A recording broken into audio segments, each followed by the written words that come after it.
টুনি খালা, তুমি আমাকে মাফ করে দাও। তুমি আমাকে বিশ্বাস করে আমার সাথে এসেছো, আবার বিপদের দিন তুমি আমাকে সাহায্য করেছো, কিন্তু এখন আমরা তোমাকে মেরে ফেলে তোমার কলিজাটা ভুনা করে খাবো। কি বললে শিয়ালনি? তুমি তুমি আমার কলিজা ভুনা করে খাবে? কিন্তু সেটা তো আগে বলবে। আমি তো আসার সময় আমার কলিজাটা আমার বাসায় রেখে এসেছি। তাই নাকি? তুমি এক্ষুনি গিয়ে তোমার কলিজাটা নিয়ে আসো। তোমার কলিজা না পেলে আমি কিন্তু আত্মহত্যা করব। অনেক দিন আগের কথা, জঙ্গলের এক ছোট্ট গুহায় বাস করত শিয়াল পণ্ডিত আর তার স্ত্রী শিয়ালনি।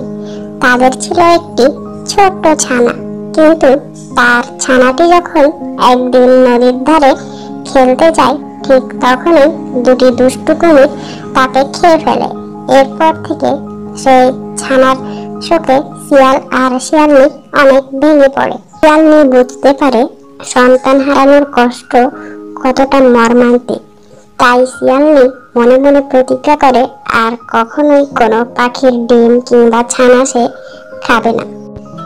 কয়েকদিন পরে শিয়ালনি তার গুহার পাশ দিয়ে হেঁটে যাচ্ছিল। তখন এক ইঁদুর ছানা, শিয়াল আন্টি, শিয়াল আন্টি, তুমি কি আমার আম্মুকে কোথাও দেখেছো? না বাবা, কিন্তু এর আগে তো তোমাকে এখানে আমি দেখিনি। তুমি কি নতুন এখানে? আর কে তোমার আম্মু বাবা? কোথা থেকে এসেছো তুমি? আম গাছের নিচে একটা গর্ত আছে না, ওই গর্ততে আমাদের বাসা শিয়াল আন্টি। আমি আমার আম্মুর সাথে নদীতে গোসল করতে এসেছিলাম, কিন্তু আমার আম্মু নদীতে নেমে আর উঠে আসেনি। ইঁদুর ছানার কথা শুনে শিয়াল বুঝতে পারলো যে নিশ্চয়ই তার মাকে ওই দুষ্টু কুমিরে খেয়ে ফেলেছে। তার বাচ্চাটির জন্য তার অনেক মায়া হলো এবং বাচ্চাটিকে তার সাথে তার বাসায় নিয়ে আসলো। শিয়াল পণ্ডিত, দেখো কাকে সাথে করে নিয়ে এসেছি। আজকে থেকে এই ইঁদুর ছানাই হচ্ছে আমাদের সন্তান। কিন্তু শিয়ালনি, আমি তো অসুস্থ, কোনো আয় রোজগার করতে পারি না। তোমার একার রোজগারে আমাদের তিনজনের খরচ কি চলবে? তুমি এইসব নিয়ে ভেবো না গো, খেয়ে না খেয়ে ঠিক আমাদের দিন চলে যাবে। কিন্তু তাই বলে তো এই মা মরা ছানাটিকে আমরা একা একা ছেড়ে দিতে পারি না। এটা কিন্তু তুমি গিন্নি ঠিক বলেছো। তুমি যখন খাবারের খোঁজে বাইরে বের হয়ে যাও, তখন একা একা এই গর্তের মধ্যে আমার খুব বিরক্ত লাগে। এই ছোট্ট ছানাটির সাথে আমার খেলাধুলাও করা হবে, আমার সময়ও ঠিক চলে যাবে। হ্যাঁ গো, আমাদের ছানাটা চলে যাওয়ার পর থেকে আমাদের গর্তটা একদম খালি হয়ে গেছিল। সারা গর্ত শুধু খা খা করতো। এখন একটি আমরা বাচ্চা পেয়ে গেছি, আমাদের সংসারে আর কোনো কিছুর অভাব থাকবে না। কি মজা, কি মজা! আজকে থেকে আমি শিয়াল আন্টির বাসায় থাকবো। কি মজা! আজকে থেকে আমি শিয়াল আন্টির সাথে খেলা করব। হয়েছে বাবা, হয়েছে। আর নাচানাচি করতে হবে না। বেশি নাচানাচি করলে পড়ে গিয়ে আবার হাত পায়ে ব্যথা পেয়ে যাবে। তোরা দুজন থাক, আমি জঙ্গল থেকে তোদের জন্য খাবার নিয়ে আসি, কেমন?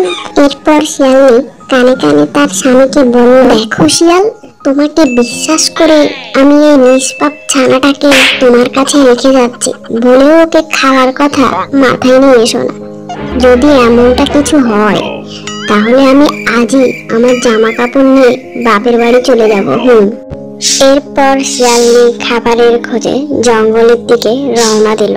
কিন্তু জঙ্গলে এসে সে সারা জঙ্গল ঘুরলো, এই গাছে ওই গাছে, কিন্তু কোথাও কোনো ফল পেল না। হে আল্লাহ, সারা জঙ্গল ঘুরলাম কিন্তু একটা ফলও পেলাম না।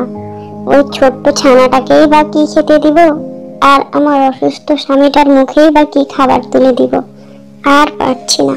শিয়ালনি যখন গাছের নিচে দাঁড়িয়ে দাঁড়িয়ে একটু বিশ্রাম নিচ্ছিল, ঠিক তখন দেখতে পেল ওই দূরে নদীর ধারে একটি আম গাছে এক টুনি পাখি আম খাচ্ছে। যাই বাবা, টুনি খালার থেকে কিছু আম চেয়ে নিব, তাহলে আজকের দিনটা আমাদের পার হয়ে যাবে।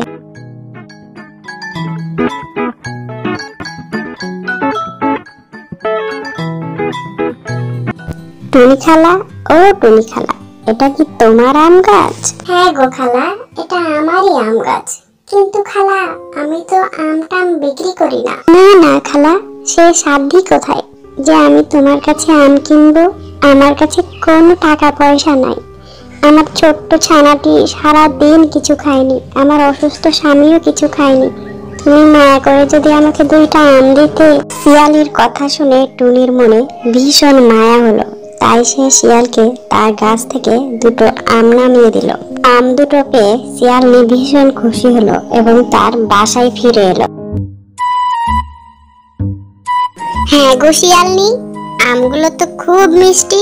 এত মিষ্টি আম তুমি কোথায় পেয়েছো? এই আমগুলো হচ্ছে আমার টুনি বন্ধুর গাছের। ওর গাছের আমগুলো খুব মিষ্টি। ও, তোমার বন্ধু কি এই আমগুলো প্রতিদিন খায়? হ্যাঁ, ওর গাছে তো অনেক আম। সকাল বিকাল সন্ধ্যা সব সময় আমার বন্ধু এই আমগুলোই খেয়ে থাকে। আহা, তোমার বন্ধু এত মিষ্টি আম খায় 3 বেলা, না জানি টুনির কলিজাটা কত মিষ্টি। তুমি এইসব কি বলছো শিয়াল? হ্যাঁ শিয়ালনি, আমি ওই টুনির কলিজা ভুনা খেতে চাই। অনেক দিন মাংস খাওয়া হয়নি। দেখো শিয়াল, তুমি এইসব আজে বাজে কথা বন্ধ করো। আমার অভাবের সময় আমার বন্ধু আমাকে আম দিয়ে সাহায্য করেছে, আমি তাকে মেরে ফেলতে পারবো না। না, আমি ওই টুনির কলিজা খাবোই খাবো। কতদিন কোনো মাংস খাইনি, আমি ওই টুনির মাংস খাবো। যদি তুমি আমাকে ওই টুনির মাংস এনে না দাও, তাহলে আমি কিন্তু আত্মহত্যা করব, বলে দিলাম। ছি শিয়াল, তুমি কি বলো এসব? আর তুমি আত্মহত্যা করতে চাইলে করো, তোমার মতো স্বার্থপর শিয়ালের বেঁচে থাকার কোনো দরকারই নাই। তারপরেও আমি আমার বন্ধুকে মেরে ফেলতে পারবো না। না না, তুমি আমাকে ওই টুনির কলিজা এনে দিতে না পারলে আমি কিন্তু ইঁদুর ছানাটাকে খেয়ে ফেলবো যখন তুমি বাইরে কাজে যাবা। শিয়ালনি প্রায় নিরুপায় হয়ে টুনির কাছে এলো এবং টুনিকে মিথ্যা কথা বলল। টুনি খালা, তোমার গাছের আম খেয়ে আমার স্বামী শিয়াল খুব খুশি হয়েছে, তাই তোমাকে ও দাওয়াত করেছে। সত্যি বলছো শিয়াল খালা?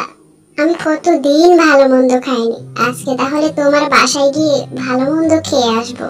সহজ সরল টুনি শিয়ালনির কথা বিশ্বাস করে শিয়ালনির সাথে শিয়ালের গর্তে চলে আসলো। কিন্তু এখানে এসে দেখে টুনির জন্য তারা কোনো কিছুই রান্না করেনি। টুনি খালা, তুমি আমাকে মাফ করে দাও। তুমি আমাকে বিশ্বাস করে আমার সাথে এসেছো, আবার বিপদের দিন তুমি আমাকে সাহায্য করেছো, কিন্তু এখন আমরা তোমাকে মেরে ফেলে তোমার কলিজাটা ভুনা করে খাবো। কি বললে শিয়ালনি? তুমি আমার কলিজা ভুনা করে খাবে? কিন্তু সেটা তো আগে বলবে, আমি তো আসার সময় আমার কলিজাটা আমার বাসায় রেখে এসেছি। তাই নাকি? তুমি এক্ষুনি গিয়ে তোমার কলিজাটা নিয়ে আসো। তোমার কলিজা না পেলে আমি কিন্তু আত্মহত্যা করব। এরপর টুনি শিয়াল আর শিয়ালনিকে ফাঁকি দিয়ে তার বাসায় চলে আসলো এবং মনে মনে ভাবছে, এই দুষ্টু শিয়ালনিকে আমি সাহায্য করে কিনাই ভুল করেছিলাম। আসলে শিয়ালের লেজ কখনো সোজা হয় না।